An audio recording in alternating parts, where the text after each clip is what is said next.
नमस्कार, मैं रवीश कुमार। बिहार के चुनाव में आपने एक नारा सुना होगा, फैक्ट्री गुजरात में, विक्ट्री चाहिए बिहार में। इस नारे को थोड़ा खंगाल कर देखना चाहिए, केवल बिहार के लिए नहीं, बाकी हिंदी प्रदेशों के लिए भी। बिहार के युवा कभी भी अटैची लेकर दूसरे राज्यों में खपने के लिए निकल पड़ते हैं। इसलिए आप नहीं कह सकते कि वे प्राइवेट सेक्टर में नौकरी नहीं करना चाहते, सरकारी नौकरी का ही आसरा देखते हैं। सवाल है कि जब प्राइवेट सेक्टर में भी नौकरियां ना हो तो युवाओं के पास सरकारी नौकरी के अलावा क्या विकल्प रह जाता है? उनसे उद्यम करने के लिए कहा जाता है। अगर बाजार में मांग ही होती तो आज प्राइवेट सेक्टर ही भर भर कर नौकरियां दे रहा होता। जब बड़ी बड़ी कंपनियों के प्रोडक्ट की मांग नहीं है, उनके पास नौकरियां नहीं हैं, तो क्या युवाओं पर थोप देना सही होगा कि आप बिजनेस नहीं कर रहे, आप बिजनेस कीजिए, अपने लिए रोजगार पैदा कीजिए, हम आपको 10,000 रुपया दे रहे हैं। कई बार इस पैसे से मदद भी हो जाती है। लेकिन अगर कोई बड़ा बदलाव हुआ होता तो सरकार खुद ही अपने पैसे के दम पर खड़े इन उद्यमों का प्रचार कर रही होती। उद्यम और रोजगार में अंतर तो पता नहीं, लेकिन अलग से उद्यम, अलग से रोजगार के नाम पर महिलाओं और पुरुषों के लिए योजनाएं काफी हैं। उनसे रोजगार के क्षेत्र में कितना भला हुआ है, इसका मूल्यांकन कैसे किया जाए? अगर इन योजनाओं में दम होता तो आज बिहार में रोजगार की बाढ़ आ गई होती, क्योंकि अलग अलग राज्यों में जाकर अपने दम पर काम करने वाले बिहार के युवाओं में हुनर की कोई कमी नहीं है। फिर इन योजनाओं का असर क्यों नहीं दिख रहा है? जिस बिहार के युवाओं से देश भर के उद्योग धंधे चलते हैं, उनके बिहार में उद्योग धंधे क्यों नहीं?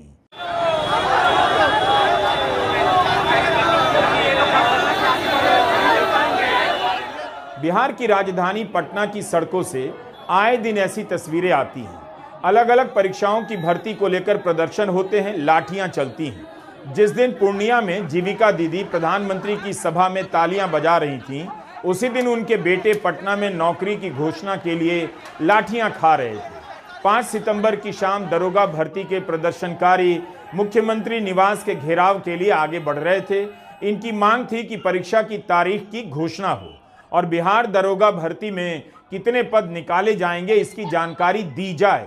भीड़ काबू के बाहर होने लगी, बैरिकेड तोड़कर आगे बढ़ने लगी, पुलिस ने लाठी चार्ज कर दिया। क्या बात है कि बिहार में नौकरी को लेकर त्राही त्राही है। इन युवाओं के खाते में पैसे नहीं जा रहे, मगर इनकी माताओं के खाते में कभी 3,000, कभी 10,000 रुपए दिए जा रहे हैं। यही नहीं, इसी पटना में हजारों की संख्या में संविदा कर्मी एक झटके में नौकरी से निकाल दिए गए और वे कई दिनों से पटना में आंदोलन कर रहे हैं। पटना बीजेपी दफ्तर को संविदा कर्मियों ने इस तरह से घेर लिया कि बीजेपी के राष्ट्रीय अध्यक्ष जेपी नड्डा अपनी ही पार्टी ऑफिस में नहीं जा सके। 3,000 की राशि अस्थायी मदद के लिए जरूरी हो सकती है, लेकिन यह रोजगार का विकल्प नहीं हो सकती। बिहार में कई लोग कहते हैं चुनाव के समय उद्योग धंधे की बात फालतू बात है, पलायन की बात तो और भी फालतू बात है। खुद युवा जाति और धर्म पर वोट देंगे। हो सकता है उनकी बातें सही हो, लेकिन मुझे लगता है कि ऐसा सोचना थोड़ा ज्यादा है। नौकरी सबको चाहिए। बिहार में इन दिनों उद्योग धंधों या इससे जुड़े प्रोजेक्ट की खूब घोषणाएं हो रही हैं। क्या चुनाव के कारण खाना पूर्ति के लिए घोषणाएं की जा रही हैं? 20 साल क्या कम होता है किसी एक व्यक्ति के लिए? इतना लंबा अवसर मिला नीतीश कुमार को और अभी भी प्रोजेक्ट के शिलान्यास से भ्रम पैदा किया जा रहा है। उम्मीदें पैदा की जा रही हैं कि बिहार में उद्योगों की नींव रखी जा रही है। हम इस वीडियो में बताएंगे कि बिहार में उद्यम के विकास के लिए, स्वरोजगार के विकास के लिए हजारों करोड़ रुपए की योजनाएं चल रही हैं। हजारों लोगों को पैसे दिए गए हैं, फिर भी बिहार उद्योग और उद्यम के मामले में क्यों पिछड़ा है? हजारों करोड़ रुपए कहां चले गए? क्यों बिहार का युवा सड़कों पर लाठियां खा रहा है? 2005 से नीतीश कुमार बिहार के मुख्यमंत्री हैं, लेकिन बिहार में फैक्ट्रियों की संख्या मात्र 3,386 है, जबकि तमिलनाडु में फैक्ट्रियों की संख्या 40,000 से अधिक है। तमिलनाडु में हर चुनाव में सत्ता बदलती है। 2 बार एआईएडीएमके की सरकार रही और 2 बार डीएमके की। तमिलनाडु में 2005 से लेकर 2025 के बीच 5 मुख्यमंत्री हुए। जयललिता, के करुणानिधि, पनीर सेल्वम, के पलानी स्वामी के बाद के स्टालिन मुख्यमंत्री हैं। तमिलनाडु में सत्ता बदलती रही, फिर भी यहां औद्योगिक विकास नहीं रुका। ये भाजपा के लोग, इन लोगों का दिमाग घुटने में है। ये लोग चाहता है कि बिहारी लोग को ठग ले। ये मोदी जी चाहते हैं फैक्ट्री लगाएंगे गुजरात में, अब विक्ट्री चाहिए बिहार में। ऐसा होने वाला है क्या? ऐसे ठग लोगों को ये बिहार की जनता उड़ती चिड़िया को हल्दी लगाना जानती है। यहां मोदी जी 11 साल से सरकार में है, आप भारत सरकार के प्रधानमंत्री, और हमारे तो मुख्यमंत्री इतना बार पलटी मारे हैं कि उनका दिमागे चकड़ी आ गया है। अब वो अचेत अवस्था में चले गए हैं। गुजरात में 27 साल से बीजेपी की सरकार है। यहां फैक्ट्रियों की संख्या 33,311 है। बिहार में 2005 से ही नीतीश कुमार सत्ता में है। राजद के थोड़े समय का साथ छोड़ दें तो बीजेपी ही उनके साथ पावर में है। बिहार में फैक्ट्रियों की संख्या 3,386 बताई जाती है। उद्योग की ऐसी हालत क्यों है कि चुनाव आते ही प्रोजेक्ट की घोषणा हो रही है, शिलान्यास हो रहा है और युवाओं से आइडिया मांगा जा रहा है। पटना में 11 सितंबर को आइडिया फेस्टिवल का समापन हुआ। इसके पहले करीब 2 महीने तक बिहार के सभी जिलों में आइडिया फेस्टिवल चला। राज्य के 534 ब्लॉक से एक आइडिया को स्पॉन्सर किया जा रहा है। ऐसा लगता है कि हर ब्लॉक में एक आइडिया स्पॉन्सर करने के बाद उसके नाम पर सरकार उद्योग के सवालों से पीछा छुड़ाना चाहती है या सवाल पर पानी डाल देना चाहती है। सरकार का दावा है कि 25,000 से अधिक आइडिया मिले हैं, जिनमें से 5 आइडिया को पुरस्कृत किया गया। इसी आइडिया फेस्टिवल के 4 दिन बाद बिहार के नौजवान पटना की सड़कों पर नौकरी के लिए लाठियां खा रहे थे। इस आइडिया फेस्टिवल में 5 टॉप आइडिया को पुरस्कृत किया गया है। पता चला कि जो टॉप आइडिया हैं उन्हें सरकार 10 लाख तक का फंड दे सकती है ताकि वे स्टार्टअप शुरू कर सकें। एक आइडिया की जानकारी मिली कि 17 साल की शांभवी शर्मा ने स्मोकलेस चूल्हा बनाया है। अच्छी बात है, कम से कम शांभवी ने ऐसा सोचा। शांभवी को 15,000 की राशि इनाम के तौर पर दी गई। प्रथम पुरस्कार शशि कुमार और उनकी टीम को मिला, जिन्होंने पानी साफ करने का सिस्टम बनाया है, और दूसरा सहरसा के आदेश अर्नब की टीम को, जो एआई से चलने वाले ड्रोन पर काम कर रहे हैं। ऐसे युवाओं को कभी भी प्रोत्साहित किया जाना चाहिए। लेकिन शांभवी की खोज मोदी सरकार की एक 9 साल पुरानी योजना पर गंभीर सवाल उठा रही है। शांभवी के धुआं रहित चूल्हे को तीसरा पुरस्कार मिला है। इससे पता चलता है कि उसके आसपास औरतें लकड़ी के चूल्हे का इस्तेमाल कर रही हैं और उनकी खराब हालत देखकर शांभवी को लगा होगा इसका विकल्प खोजा जाए। लेकिन उसे धुआं रहित चूल्हे के बारे में सोचने की जरूरत क्यों पड़ी? क्या उसके पास विकल्प के रूप में एलपीजी सिलेंडर से चलने वाले चूल्हे का कोई आइडिया नहीं आया, जिसे मोदी सरकार रसोई के धुएं से मुक्ति के अभियान से जोड़ चुकी है? आज से नहीं, 1 मई 2016 से जब उज्ज्वला योजना लॉन्च हुई, एक तरफ सरकार एलपीजी सिलेंडर का विस्तार कर रही है और दूसरी तरफ उसी सरकार के उद्योग मंत्री धुआं रहित चूल्हे को भविष्य का आइडिया मानकर पुरस्कृत कर रहे हैं। क्या उज्ज्वला फेल हो चुकी है? इसलिए शांभवी जैसी प्रतिभाशाली युवाओं को आगे आकर धुआं रहित चूल्हे के विकल्प बनाने पड़ रहे हैं। 12 सितंबर का सरकार का यह प्रेस नोट है। प्रेस इंफॉर्मेशन ब्यूरो ने जानकारी प्रकाशित की है कि प्रधानमंत्री उज्ज्वला योजना के अंतर्गत बिहार में 1 करोड़ 16 लाख एलपीजी कनेक्शन दिए गए हैं। अगर महिलाओं को कनेक्शन मिल रहे हैं, तब फिर शांभवी को धुआं रहित चूल्हे के बारे में क्यों सोचना पड़ रहा है? आइडिया फेस्टिवल से पता चल रहा है कैसे लीपापोती हो रही है। क्या जिन 3 आइडिया को पुरस्कार मिला उनके उद्योग में बदलने की संभावना है और बाजार में उससे बेहतर कोई विकल्प नहीं, उस पर पहले काम नहीं हुआ है? इसका जवाब मैं यहां से नहीं दे सकता, लेकिन ऐसा लग रहा है कि बिहार में उद्योग धंधों को लेकर युवा पीढ़ी सवाल कर सकती है, कर रही है। इसलिए आइडिया फेस्टिवल टाइप के कार्यक्रमों से कुछ उम्मीद पैदा की जा रही है। बिहार में उद्यम और स्वरोजगार की कई योजनाएं पहले से चल रही हैं। उनसे जो आइडिया पैदा हुआ होगा उसका फेस्टिवल होना चाहिए था।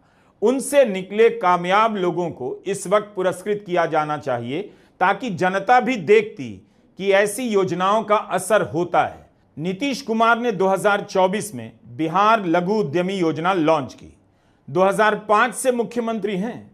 अपने कार्यकाल के आखिरी वर्षों में लघु उद्यमी योजना बनाते हैं, क्योंकि बिहार की जाति गणना से उन्हें पता चलता है कि राज्य में 94 लाख से अधिक गरीब परिवार हैं। आबादी के 1/3 हिस्से को आर्थिक मदद की जरूरत है। तो बिहार लघु उद्यमी योजना के तहत पात्र व्यक्ति को 2-2 लाख रुपए देने की योजना बनाई जाती है, ताकि वे अपना व्यवसाय शुरू करें। इन परिवारों से जो भी अपने बिजनेस आइडिया के साथ आवेदन करेगा, उसे कंप्यूटर की लॉटरी में शामिल किया जाएगा और नाम चुने जाने पर 2 लाख रुपए की राशि दी जाएगी। राशि लौटानी नहीं होगी, उन्हें ट्रेनिंग देने की बात की गई। इस योजना के तहत आप 62 से ज्यादा लघु उद्योगों में से कोई भी चुन सकते थे। जब हमने इन योजनाओं के बारे में पता लगाना शुरू किया कि जब आपके पास 2 लाख रुपए देकर स्वरोजगार प्रोत्साहित करने की योजना है, तब इस वक्त आइडिया फेस्टिवल का आयोजन क्यों किया जा रहा है। 5 फरवरी 2024 को मुख्यमंत्री नीतीश कुमार ने बिहार लघु उद्यमी योजना के पोर्टल का उद्घाटन किया, लोकार्पण। इसके लिए 2,32,000 से कुछ अधिक आवेदन आए। इनमें से 59,901 का चयन हुआ। इस पोर्टल के लोकार्पण के 1.5 साल बीत जाने के बाद, 1.5 साल, जुलाई 2025 में 3 दिन की ट्रेनिंग होती है और 20,000 से अधिक लाभार्थियों को 50,000 की राशि दी जाती है, ताकि वे स्वरोजगार कर सकें। योजना लॉन्च करते वक्त कहा गया, बिहार में 94 लाख गरीब परिवारों की सहायता के लिए इसे लॉन्च किया जा रहा है। कैबिनेट की मंजूरी मिलती है जनवरी 2024 में। पोर्टल शुरू होता है फरवरी 2024 में और योजना के तहत पहली किस्त 1.5 साल बाद दी जाती है। तो यह है रफ्तार। अगर आप ये ठीक से समझ लेंगे तो आइडिया फेस्टिवल का मकसद भी समझ जाएंगे। भटकाओ, टहलाओ और तमाशा दिखाओ, यहां घुमाओ वहां फिराओ। हर आदमी की आर्थिक स्थिति का भी हम लोगों ने उसका सर्वेक्षण करवाया और उसमें 94 लाख परिवार ऐसा निकला है जो गरीब है। तो उन्हीं के लिए हम लोगों ने तय किया है कि हम लोग उनको मदद करेंगे और उनके परिवार के में हम 2 लाख रुपया देंगे, जो भी उसको करना चाहें। और उसी के लिए आप लोगों ने इसके लिए लघु उद्यमी योजना शुरू की है, ताकि लघु उद्यमी योजना का जो लाभ लेना चाहें वो ले सकते हैं। अब भारत के उद्योग मंत्री पीयूष गोयल पटना पहुंचे 11 सितंबर को और इस आइडिया फेस्टिवल में कहते हैं बिहार को 4 औद्योगिक कॉरिडोर मिलने जा रहा है, जिसे जल्दी ही मोदी कैबिनेट में मंजूरी मिलेगी। 20 साल से नीतीश कुमार मुख्यमंत्री हैं, 2014 से केंद्र में नरेंद्र मोदी प्रधानमंत्री हैं। औद्योगिक कॉरिडोर का आइडिया सितंबर के महीने में तो आसमान से नहीं टपका, चुनाव के समय ही दनादन घोषणा क्यों हो रही है।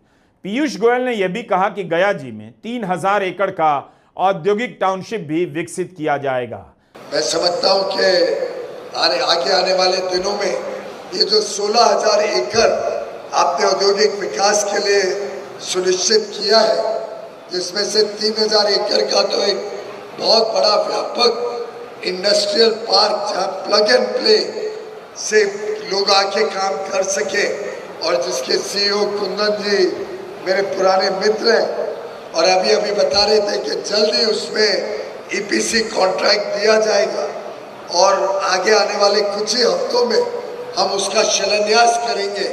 देश में कितने औद्योगिक कॉरिडोर बने हैं, उनकी क्या हालत है, इसका अध्ययन भी करना चाहिए, बिहार के लोगों को बताना चाहिए। बिहार की जनता अगर उद्योग धंधों को लेकर सवाल पूछ रही है तो कॉरिडोर सवाल से ध्यान भटकाने का जवाब लगता है। 20 साल में अगर दिखाने लायक उद्योग नहीं आया तो अब कहा जा रहा है हम आपको 4 कॉरिडोर दे रहे हैं, पहले कॉरिडोर बनेगा तब उद्योग आ जाएगा।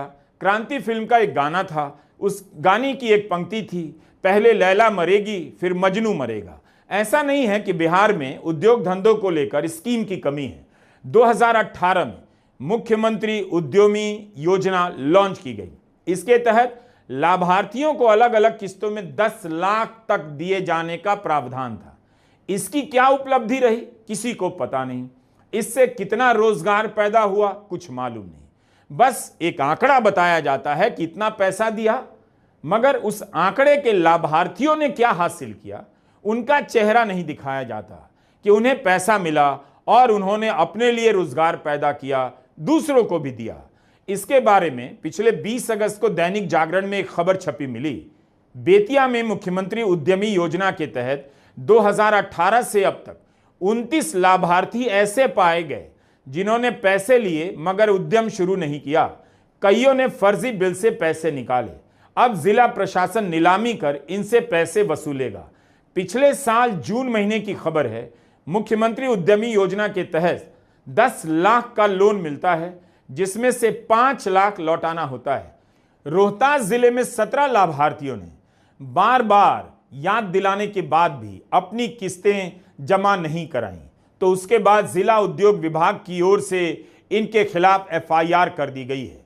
नवभारत टाइम्स ने लिखा है कि पूरे बिहार में लोन लौटाने के मामले में रोहतास 37वें स्थान पर है। जागरण की रिपोर्ट है कि बिहार में पिछले 7 वर्षों में 1400 से अधिक युवाओं ने इस योजना के तहत उद्यम शुरू किए। यह कोई मामूली संख्या तो नहीं, इसकी ऑडिट की जानी चाहिए। इन युवाओं को जनता के बीच लाना चाहिए, इनका फेस्टिवल होना चाहिए कि इन्होंने सरकार से लोन लेकर बिहार में उद्यम का विकास किया है। इसके अलावा एक और योजना है, मुख्यमंत्री महिला उद्यमी योजना। इतनी सारी योजनाएं चल रही हैं, फिर भी बिहार उद्योग और उद्यम के मामले में बहुत पीछे है। इन योजनाओं के तहत जो पैसे बटे उनका क्या हुआ? इन सारी योजनाओं के पीछे यही दावे किए जाते रहे कि इनसे बिहार से पलायन रुकेगा। पलायन तो रुका नहीं, लगता है योजना की राशि लेने वाले कहीं और पलायन कर गए। बिहार सरकार को चेक करना चाहिए कि कहीं ये नए किस्म का पलायन तो नहीं है कि उद्यम के नाम पर सरकार का पैसा लो और गायब हो जाओ। 25 अगस्त 2025 को जनता दल यूनाइटेड के ट्विटर हैंडल पर एक पोस्टर जारी हुआ। इसमें दावा किया गया कि मुख्यमंत्री महिला उद्यमी योजना के तहत बिहार की 7,596 महिलाओं को करीब 431 करोड़ की राशि दी गई। लेकिन 4 जुलाई को यानी 1.5 महीना पहले बिहार के उद्योग मंत्रालय के फेसबुक पेज पर यह पोस्टर पोस्ट होता है।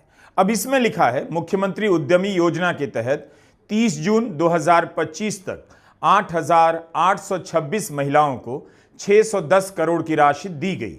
तो सही कौन है? जनता दल यूनाइटेड 431 करोड़ की राशि बांटने का दावा कर रहा है और उद्योग मंत्रालय 610 करोड़ का। एक महीने में इतना अंतर कैसे आ गया? हमारा सवाल है कि कौन हैं वे महिलाएं जिन्हें बिहार सरकार ने 10 लाख तक की राशि दी है ताकि वे अपना उद्यम शुरू कर सकें। अगर बिहार में 7,000 से अधिक महिलाओं को सरकार करोड़ों रुपए दे रही है और उनसे बिजनेस हो रहा है तो उनकी बात होनी चाहिए, उन्हें सामने लाना चाहिए। विपक्ष को हर जिले में ऐसे उद्यमियों की तलाश करनी चाहिए जिन्हें सरकार से 10-10 लाख रुपए मिले हैं उद्यम शुरू करने के लिए। सरकार को भी खुद से इनका पोस्टर लगाना चाहिए ताकि लोगों को पता चले। सरकार केवल आंकड़े बताती है, महिला का नाम क्या है, गांव क्या है, पुरुष का परिचय क्या है, उसने क्या उद्यम किया, इसकी जानकारी पोस्टर से नहीं मिलती, ना मीडिया पता करता है। जब नीतीश कुमार करोड़ों रुपए की राशि महिलाओं को दे चुके हैं उद्यम के लिए, तब फिर पिछले महीने एक और योजना क्यों लॉन्च करते हैं? बिहार महिला उद्यमी योजना के होते हुए भी नीतीश कुमार ने इसी जुलाई में एक नई योजना को मंजूरी दी जिसका नाम मुख्यमंत्री महिला रोजगार योजना है। मुख्यमंत्री महिला उद्यम योजना और मुख्यमंत्री महिला रोजगार योजना में क्या अंतर है, ये तो योजना बनाने वाले बताएंगे, लेकिन नीतीश कुमार ने ही अपने ट्विटर हैंडल से बताया है कि मुख्यमंत्री महिला रोजगार योजना को कैबिनेट ने मंजूरी दी है। राज्य के सभी परिवारों की एक महिला को उनकी पसंद का रोजगार करने के लिए 10,000 की राशि पहली किस्त के रूप में दी जाएगी। इसके लिए फॉर्म भरे जा रहे हैं। अगर चुनाव नहीं होता तो क्या यही सरकार अपनी पसंद के रोजगार के लिए 10,000 रुपए देती? अब तो सपना दिखाया जा रहा है कि 2 लाख तक की राशि मिल सकती है। साथियों, आज मंगलवार के दिन बहुत मंगल काम की शुरुआत हो रही है। बिहार की माताओं बहनों को आज एक नई सुविधा मिलने जा रही है। जीविका निधि साख सहकारी संघ। इससे गांव-गांव में जीविका से जुड़ी बहनों को अब और आसानी से पैसा मिलेगा, उन्हें आर्थिक मदद मिलेगी। इससे वो जो काम करती हैं, जो व्यवसाय करती हैं, उसे आगे बढ़ाने में बहुत मदद मिलेगी। और मुझे ये देखकर भी बहुत खुशी है कि जीविका निधि की व्यवस्था पूरी तरह डिजिटल है। यानी किसी के पास जाने की जरूरत नहीं, सब काम फोन से ही हो जाएगा। ऐसा लगता है कि बिहार सरकार के पास एक ही उद्यम योजना है, उद्यम के नाम पर खाते में पैसे भेजने की योजना। इन पैसों से उद्यम का कितना विकास हुआ उसकी झलक तक नजर नहीं आती, ना सरकार दिखाती है। लेकिन कभी उद्यम तो कभी रोजगार के नाम पर खाते में पैसे डाले जा रहे हैं। इससे वोट मिल सकता है, लेकिन बेरोजगारी बिहार के दरवाजे से नहीं जाएगी। इतनी योजनाओं की सच्चाई क्या है, मीडिया पड़ताल नहीं करेगा, हमारे लिए भी संभव नहीं है। बिहार के लोगों को इसकी जांच करनी चाहिए, सोचना चाहिए कि उद्यम और रोजगार के नाम पर हजारों करोड़ बटे हैं, फिर भी बिहार में बेरोजगारी क्यों है। वैश्विक स्तर पर एक औद्योगिक शक्ति के रूप में उभर रहा बिहार, अखबार की इस कतरन को बिहार के उद्योग विभाग ने अपने फेसबुक पेज पर डाला है। इस हेडलाइन को देखकर एक सवाल खुद से कीजिए, क्या वाकई बिहार वैश्विक स्तर पर उभर रहा है, औद्योगिक शक्ति बन रहा है?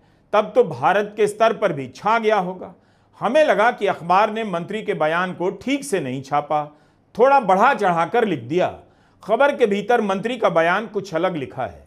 इसमें उद्योग मंत्री नीतीश मिश्रा कहते हैं, हमारा लक्ष्य है कि बिहार न केवल भारत में बल्कि वैश्विक स्तर पर भी एक औद्योगिक शक्ति के रूप में उभरे।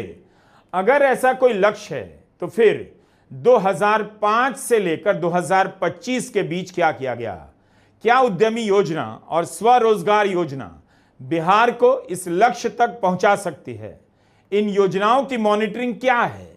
राज्यों के आर्थिक सर्वे के अनुसार 2023-24 में बिहार की जीडीपी 9% से अधिक बताई गई। इसके बाद भी आज बिहार खुद को औद्योगिक राज्य नहीं कह पा रहा। बिहार की अर्थव्यवस्था का आकार भी 23-24 में 8.5 लाख करोड़ से अधिक का हो गया, जो 2011-2012 में करीब 2.5 लाख करोड़ के आसपास था। अगर ऐसा है तब बिहार की 33% से अधिक आबादी महीने का 6,000 ही क्यों कमाती है? यह मेरा नंबर तो नहीं, बिहार सरकार के सर्वे का नंबर है कि बिहार की जनता के लिए, एक बड़े हिस्से के लिए 6,000 की कमाई भी मयस्सर नहीं। उस राज्य में कोई स्वरोजगार भी करेगा तो कितना विकास कर पाएगा? तब है बिहार के नेताओं के पास इतना पैसा कहां से आ रहा है? चुनाव में इतना पैसा कैसे बढ़ जाता है? यह समझना वहां की जनता का काम है। नमस्कार, मैं रवीश कुमार।